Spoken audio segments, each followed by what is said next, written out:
আসসালামু আলাইকুম। স্বাগত জানাচ্ছি সংবাদ পর্যালোচনায়। সঙ্গে আছেন নাহিদুল ইসলাম। প্রথমেই আপনার কাছে প্রশ্ন, ইরান যুক্তরাষ্ট্রকে নতুন প্রস্তাব দিয়েছে। এর মধ্য দিয়ে কি সমস্যার সমাধান হবে? কি মনে হচ্ছে? ধন্যবাদ আপনাকে। আসলে এটা একটা নাটকীয় প্রস্তাব আমরা দেখছি। মানে একটা ঝিমিয়ে পড়া যে আলোচনা সেটা হঠাৎ করে আবার একটু চাঙ্গা ভাব আমরা লক্ষ্য করছি। এবং ১ সপ্তাহের ব্যবধানে ইরানের পররাষ্ট্রমন্ত্রী তিনি বেশ দৌড়ঝাঁপ করছেন। আ আব্বাস আরাকচি বহুল আলোচিত একটা নাম এখন বিশ্বজুড়েই। হুম। তিনি ১ সপ্তাহের ব্যবধানে আবারও পাকিস্তান গেছেন। এর মধ্যে তিনি পাকিস্তানে গিয়েছিলেন, সেখান থেকে ওমান গিয়েছেন। ওমান থেকে আবার তিনি গিয়েছেন পাকিস্তানে। এবং সেখানে গিয়ে তিনি নতুন প্রস্তাবটি দিয়েছেন। এবং প্রস্তাবটি খুবই ইন্টারেস্টিং যদি আমরা বলি। সেখানে তিনি বলছেন যে হরমুজ প্রণালী যেটা নিয়ে এখন বিশ্বব্যাপী একটা অচলাবস্থা তৈরি হয়েছে, জাহাজ চলছে না। ইরান সেখানে বিধিনিষেধ দিয়েছিল, কিছু শর্ত দিয়েছিল। আমেরিকা সেখানে পাল্টা ব্লকেট দেয় এবং সব জাহাজ তারা বন্ধ করে দেয়। তো এই বাস্তবতায় এখন হরমুজ খুলে দেওয়া নিয়ে একটা উৎকণ্ঠা তৈরি হয়েছে বিশ্বব্যাপী। আর এটা শুধু যুক্তরাষ্ট্র ও ইরানের যুদ্ধের মধ্যে সীমাবদ্ধ নেই। সারা বিশ্বের অর্থনীতি কিন্তু একটা ভয়ংকর প্রেশারের মধ্যে পড়েছে এই হরমুজ প্রণালী দিয়ে জাহাজ চলাচল করতে না পারায়। সেখান থেকে ২০% জ্বালানি বিশ্বের কিন্তু পরিবহন করা হতো। এছাড়া আরও নানা ধরনের পণ্য মোটামুটি অনেক দেশের লাইফলাইন বলা যায় এখানে। শুধু যে জ্বালানি এমন না, অনেক ধরনের আমদানি রপ্তানির একটা বড় ক্ষেত্র কিন্তু ছিল এই প্রণালী। খুবই গুরুত্বপূর্ণ একটা প্রণালী, হরমুজ প্রণালী যেটা। তো এখন ইরানের দিক থেকে বলা হচ্ছে যে এই হরমুজ প্রণালী খুলে দিতে হবে। এই বিষয়টি তারা উপলব্ধি করতে পারছে। এবং শুধু যে যুক্তরাষ্ট্রের দিক থেকে চাপ আছে এমন না, বৈশ্বিক একটা চাপও তার উপরে আছে। একটা দায়িত্বের জায়গাও খুব সম্ভবত ইরান বোধ করছে। সে কারণে তারা এখন বলছে হরমুজ প্রণালী খুলে দেবো আমরা।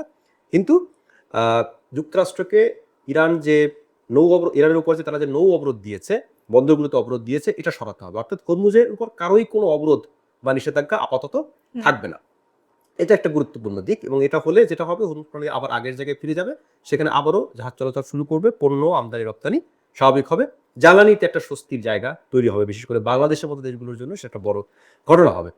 তো ইরান এরকম একটা প্রস্তাব দিয়েছে। দ্বিতীয় তারা যেটা বলেছে যে ইস্যুটি নিয়ে যুক্তরাষ্ট্রের সঙ্গে তাদের সবচেয়ে বড় সমস্যা যে পারমাণবিক অস্ত্র যেটা নিয়ে যুক্তরাষ্ট্র তাদেরকে বলছে যে ইরান কোনো পারমাণবিক অস্ত্রের মালিক হতে পারবে না। তো ইরান এখানে একটা কৌশলের আশ্রয় নিয়েছে এবং খুব ভেবেচিন্তেই তারা এটা দিয়েছে বলে মনে হয়। তারা বলছে যে আপাতত আমরা কোনো ইউরেনিয়াম সমৃদ্ধকরণ আর বাড়াবো না। মানে যে অবস্থায় তাদের আছে সেই হুম। স্থিতাবস্থা থাকবে এবং এই আলোচনাটা দীর্ঘমেয়াদী একটা আলোচনার দিকে তারা নিয়ে যেতে চায়। অর্থাৎ যেহেতু গভীর একটা আ সমস্যা এটা, এই সমস্যার জন্য দীর্ঘমেয়াদী মানে পরবর্তী সময়ের জন্য এই বিষয়ে সিদ্ধান্ত নেওয়ার জন্য ইরান বলছে যে আলোচনাটা পিছিয়ে দেওয়া। মানে বা বা আলোচনা চলতে থাকবে, আলোচনা এক তাই তো? ধরনের চলতে থাকবে। মানে আপাতত এটা নিয়ে কোনো সিদ্ধান্ত হচ্ছে না। মানে নেয়ার দরকার নেই। এটা হচ্ছে ইরানের দিক থেকে প্রস্তাবনা যে এটা নিয়ে তাড়াহুড়ার দরকার নেই। আচ্ছা, আচ্ছা। আপাতত থাকুক এই বিষয়টা। আমরাও আর আগাবো না। তুমিও আর এ বিষয়ে কঠোর কোনো পদক্ষেপ নিও না। কিন্তু দীর্ঘমেয়াদী একটা আলাপ আলোচনার মধ্য দিয়ে সমাধানের চেষ্টা আমরা করি। এটা ইরান এখন বলছে।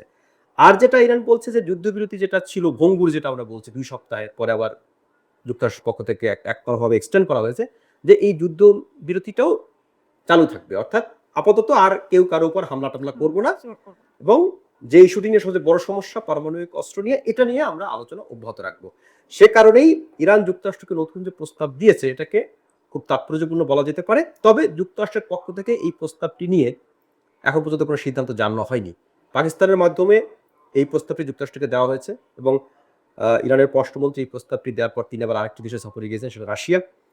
কিন্তু যুক্তরাষ্ট্র এখন এটাকে হ্যাঁ বলে না বলে এটার উপর অনেক কিছু নির্ভর করছে। তাদের দিক থেকে আসলে প্রতিক্রিয়াটা কি হবে এটা খুব ইম্পোর্টেন্ট। সে কারণে এই প্রস্তাবটি আসলে সমস্যার সমাধান হলেও হতে পারে যুক্তরাষ্ট্র যদি একটু নমনীয় হয়। কিন্তু সেটা হবে কিনা সেটা হচ্ছে সবচেয়ে বড় প্রশ্নের জায়গা। আচ্ছা। এখন আপনি যে বলেছেন যে ইরানের পররাষ্ট্রমন্ত্রী রাশিয়া সফর করেছে। এছাড়াও আমরা দেখতে পাচ্ছি তিনি ওমানেও সফর করেছেন। সেক্ষেত্রে মানে ইরানের মানে এই তৎপরতা কেন? ইরানের সঙ্গে যুক্তরাষ্ট্রের যুদ্ধ যেটা হচ্ছে সবাই মনে করছে এটা মনে হয় শুধু যুক্তরাষ্ট্র ইরানের মধ্যে যুদ্ধ হচ্ছে। কিন্তু তলে হুম, পেছনে হুম। কিন্তু এই যুদ্ধ শুধু ইরান আর যুক্তরাষ্ট্রের মধ্যে সীমাবদ্ধ নেই। যুক্তরাষ্ট্রের দিকে এক ধরনের তার সমর্থক আছে, দেশ আছে। হুম। যেমন মধ্যপ্রাচ্যের অনেক দেশগুলো তাকে সমর্থন করছে। আবার ইরানের পক্ষেও অনেক দেশ আছে। এর মধ্যে দুটো প্রভাবশালী দেশ তো আছেই। রাশিয়া হ্যাঁ। এবং চীন এটা। আর মধ্যপ্রাচ্যের দেশগুলোর মধ্যে ইরানের সঙ্গে সবচেয়ে ভালো সম্পর্ক হচ্ছে ওমানের।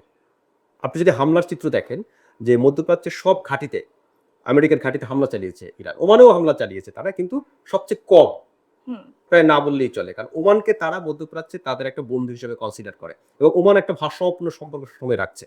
তারা না যুক্তরাষ্ট্রের দিকে ঝুঁকে পড়ছে, না ইরানের দিকে ঝুঁকে পড়ছে। সে কারণে ইরান ওমানকে খুব গুরুত্বপূর্ণ প্রতিবেশী এবং বন্ধু হিসেবে কনসিডার করে। এবং ওমানের যে সুলতান তার কিন্তু মতামত ইরান নিয়ে থাকে। এবং সে কারণেই আব্বাস আরাকচি ওমানে গিয়েছেন, সেই সুলতানের সঙ্গে তিনি কথা বলেছেন। সেখান থেকে কথা বলে এসেই কিন্তু তিনি পাকিস্তানকে ওই নতুন প্রস্তাবটি দিয়েছেন এবং সেই প্রস্তাব দিয়ে তিনি আবার রাশিয়া মস্কো চলে যাচ্ছেন এবং সেখানে তিনি পুতিনের সঙ্গে বৈঠক করবেন। মানে মিত্র দেশগুলোকে তাদের যে পরামর্শ সেটা গুরুত্ব দিচ্ছে ইরান, কারণ ইরান কিন্তু তাদের কাছ থেকে বিভিন্ন ধরনের সহায়তা নিচ্ছে এবং এই যে আলাপ আলোচনা চলছে, শান্তি আলোচনা চলছে, অনেকেই মনে করতে পারেন যে পাকিস্তান বুঝি সবকিছু করে ফেলছে। ব্যাপারটা ওরকম নয়। পাকিস্তান কিন্তু আসলে একটা মুখোশ, মানে সামনে সার্ফেস লেভেলে তারা আছে, উপরে আছে, কিন্তু পেছনে রাশিয়া এবং চীন গুরুত্বপূর্ণ রোল প্লে করছে, ওমান গুরুত্বপূর্ণ রোল প্লে করছে। এটা হচ্ছে বাস্তবতা। সে কারণে পাকিস্তান সামনে, কিন্তু পেছনে মূলত রাশিয়া, চীন। তারা নানাভাবেই এই যুদ্ধের এবং এই হরমুজ প্রণালী বন্ধ হওয়ার প্রেক্ষাপটে কিন্তু চীন অত্যন্ত ক্ষতিগ্রস্ত হচ্ছে, কারণ এই ইরানের কাছ থেকে তাদের 80% যে জ্বালানি সেটা কিন্তু কিনে চীন, এবং চীনের জন্য এই প্রণালী খোলা রাখাও জরুরি। আচ্ছা। আর অন্যদিকে রাশিয়াও ইরানের খুব ঘনিষ্ঠ মিত্র, সে কারণে তাদের যে তৎপরতা এটা খুবই স্বাভাবিক যে ইরানের সঙ্গে আসলে ছায়া হিসাবে তারাও নানাভাবে সহায়তা করছে। চীন কিন্তু তার যে গোয়েন্দা যুদ্ধজাহাজ সেটা দিয়ে ইরানকে সহায়তা করেছে, যাতে করে যুক্তরাষ্ট্রের ঘাঁটিগুলোতে এক্স্যাক্টলি হামলা করা যায়। এরকম ঘটনা কিন্তু এখন যুক্তরাষ্ট্র পক্ষ থেকেই বলা হচ্ছে যে চীনের সহায়তা ছাড়া, চীনের গোয়েন্দা তথ্য ছাড়া ইরান এই যুদ্ধে এতটা ভালো করতে পারতো না যেটা তারা করেছে। সে কারণে বন্ধুদের বা মিত্র দেশগুলোর একটা সহায়তা ইরান তো নিচ্ছে, তাদের পরামর্শ নিচ্ছে, আর তাদের দিক থেকেও ইতিবাচক কোনো প্রেশার অবশ্যই আছে, নয়তো ইরানের দিক থেকে কিন্তু এই যুদ্ধ বন্ধের একটা সর্বোচ্চ তৎপরতা আমরা লক্ষ্য করছি। আচ্ছা, সর্বশেষ প্রশ্ন আপনার কাছে। আমরা দেখতে পাচ্ছি যে সাগররণী হত্যাকাণ্ডের যে তদন্ত, এটি আরো 6 মাস বৃদ্ধি পেয়েছে। তো এই ক্ষেত্রে আপনার মানে ঘটনার কি আসলে সত্যি বিচার হবে কিনা কি মনে হচ্ছে? আসলে এটা আমরা এখন এটা নিয়ে আসলে মন খারাপ করব কিনা সেটাও আসলে আমরা বুঝতে পারছি না। কারণ আমাদের মন আসলে পাথরের মতন হয়ে গেছে। এই ঘটনাটি ঘটে ২০১২ সালের ১১ ফেব্রুয়ারি এবং আমি একটা সংবাদকর্মী হিসেবে এরকম ঘটনার আমরা সে সময় সাক্ষী যে কি ঘটেছে। রাজধানীর একটি বাসায় তারা নির্মমভাবে হত্যার শিকার হয় এবং যখন হত্যার শিকার হয় তাদের মাত্র ৪-৫ বছরের শিশু সন্তান ছিল মেঘ, তার নাম। সেই মেঘ পাশের রুমেই ছিল এবং সে তার ধারণা করা হয় সে তার বাবা-মায়ের হত্যাকাণ্ড দেখেছেও। কিন্তু ওইটুক বাচ্চার পক্ষে তো আর খুনিকে দেখা সম্ভব নয় বা তাকে স্মরণ করা সম্ভব নয়। এবং খুবই নির্মমভাবে হত্যার শিকার হয়েছিলেন তারা।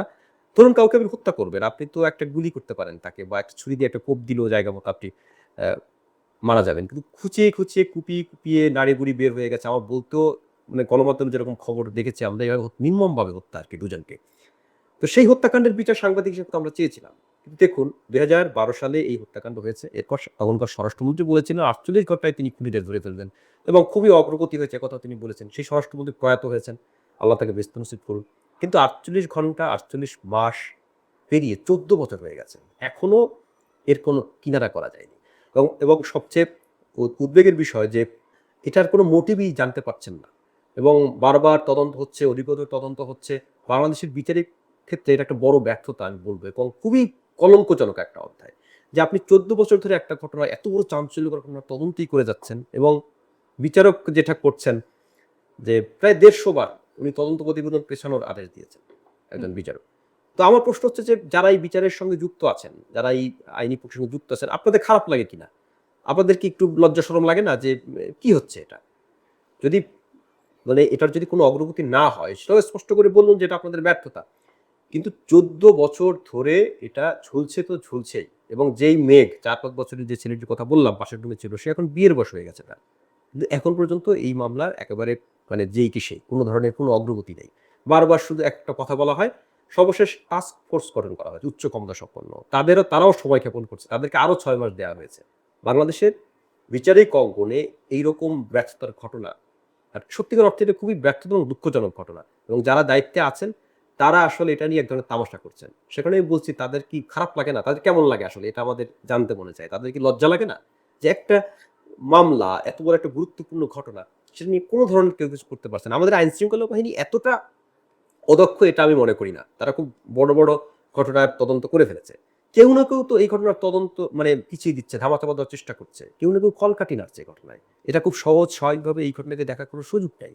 ২-২টা মানুষ এবং তারা যথেষ্ট মানে অবস্থাপন্ন সাংবাদিক ছিলেন তারা। ভালো পজিশনে, ভালো প্রতিষ্ঠানে তারা কাজ করতেন। প্রতিষ্ঠিত সাংবাদিক ছিলেন। তাদেরকে তাদের ঘরের মধ্যে হত্যার শিকার হতে হয়েছে এবং সেই ঘটনা নিয়ে এরকম তামাশা চলছে। এটা খুবই দুঃখজনক। আশা করি যারা এই মামলার সঙ্গে জড়িত তারা কিছুটা হলেও লজ্জা পাবেন যে এই ঘটনা নিয়ে তাদের ব্যর্থতার জন্য। ধন্যবাদ আপনাকে। দর্শক, শেষ করছি আজকের সংবাদ পর্যালোচনা। পরবর্তীতে নতুন কোনো বিষয় নিয়ে আপনাদের সাথে যুক্ত হব। ধন্যবাদ সবাইকে।